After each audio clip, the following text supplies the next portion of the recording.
ጅል አይሞት እንዳያጫውት። በቅርብና በሩቅ እናውቃለን የሚሉ ሰዎች እንደሚያስቡትና እንደሚያወሩት ወይም ሳያስቡ አያወሩም። መቼስ ያው ብልጣብልጥ ራስ ወዳድና ከነፋስ የፈጠንኩ አራዳ አይደለሁም። እና ምንድነው ብባል መልሴ ጅል ነኝ የሚል ነው። ጅል ብቻ። ማንም በእኔ ምክንያት በጥቂት የሚሆን በብዙ ተጎድቶ ከሆነ የተጎዳሁት በክፋቴ ሳይሆን በጅልነቴ ነው። ጅልነቴ ቀላል ጅልነት አልነበረም። 4 ስለት ያለው ሰይፍ ነው። የጅል ሰይፍ ባለ 4 ስለት ነው። በግራ ስለት፣ በቀኝ ስለት፣ ጫፉ ስለት፣ እጀታው ስለት።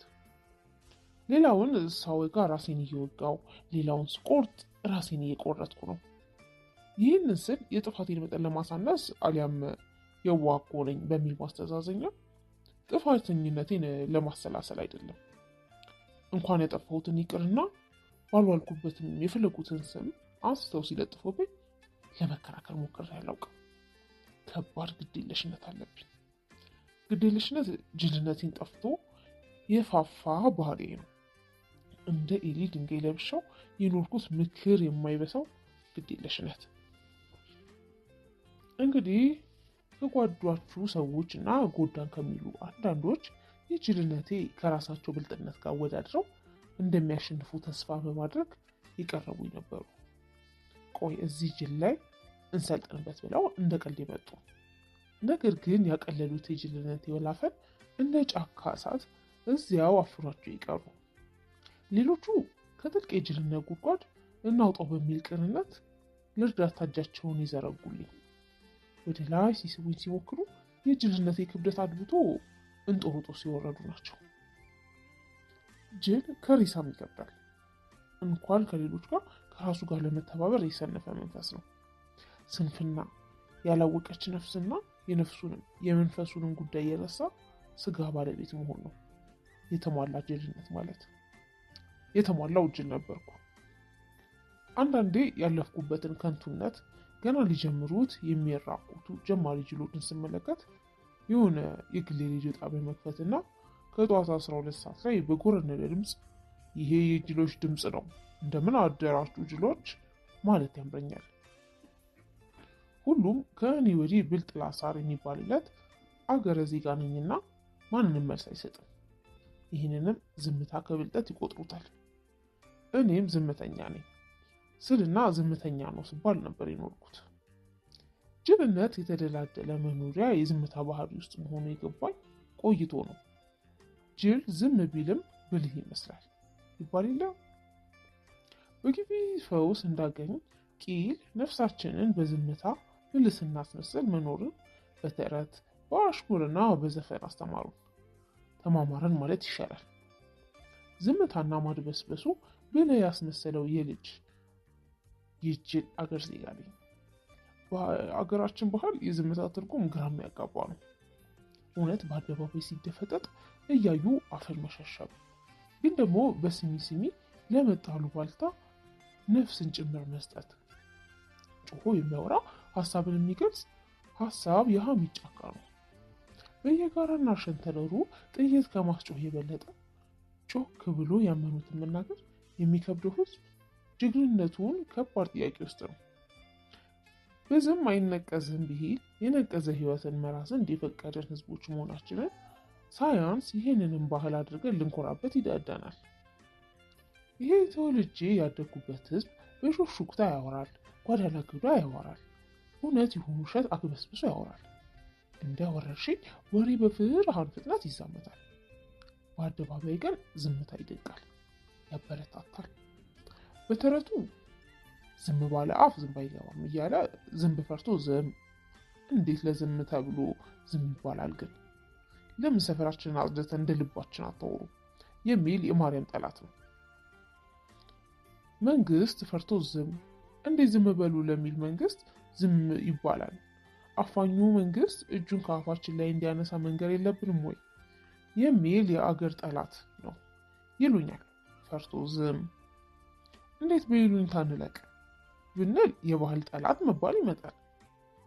ሁሉም ስህተትና ፍርሃታችን እንደ ትልቅ ሀብት በእሳት ሰይፍ ተከቦ የሚጠበቅ እርስ ነው። እውነት ብቻ ነው ራቁት። ለዚያም ሳይሆን አይቀርም እውነት የእብዶችና የሰካራሞች ልፈፋ ተደርጋ በየመድረኩ የምትሳለው። እብዶች እውነቱ እንደሚናገሩለት ጤነኛ ከፍሎ ይታደማል። ይህ ባህላችን ሲሆን ከያኔ የነፍሱን ጥሪ ጣጥሎ የጅሎች አፈቀላጤ ይሆናል። ታዲያ የዚህ ሁሉ ምክንያት ፍርሃታችን ቢሆንም ይህንንም በሰበብ ስንጀቡ ነው። መቼም ሰበብ አናጣም። ዝምታችን ትዕግስት የወለደ ትዕግስታችንም አምላካችንን የምንፈራ ህዝቦች ስለሆነን የምንጎናጸፈው ጸጋ ነው እንላለን። እውነታው ግን አምላክን መፍራታችን ሳይሆን ፍርሃትን ማምለካችን ነው። በዚህ ሁሉ ዝምታ ውስጥ የታቀፈ ጅልነት ድርጊት ሆኖ ሲፈለፈል ከግለሰብ እስከ ሀገር ስንት የጨገነፈረ ኑሮ ፈጠረ። ታዲያ የራሳችን ዝምታ ተጠራቅሞ ሲከብደንና አላራምድ ሲለን በየዘመኑ ጊዜና ሁኔታ እየተጠበቀን በጋራ እንጮኋለን። የጨረባ ተስካር። ይህን አይነቱን ጩኸት አብዮት እንለዋለን። የታዘዙትን ሁሉ እሺ እያሉ አብዮት አለው። ነገሩ ልክ ውሃ ውስጥ የተረከረ ውሻ ውሃውን ከላዩ ላይ ለማራገፍ በደም ነፍስ እንደሚርገፈገፈው አይነት ነው። ውሃው ቢራገፍም ውሻው ያው ውሻ ነው።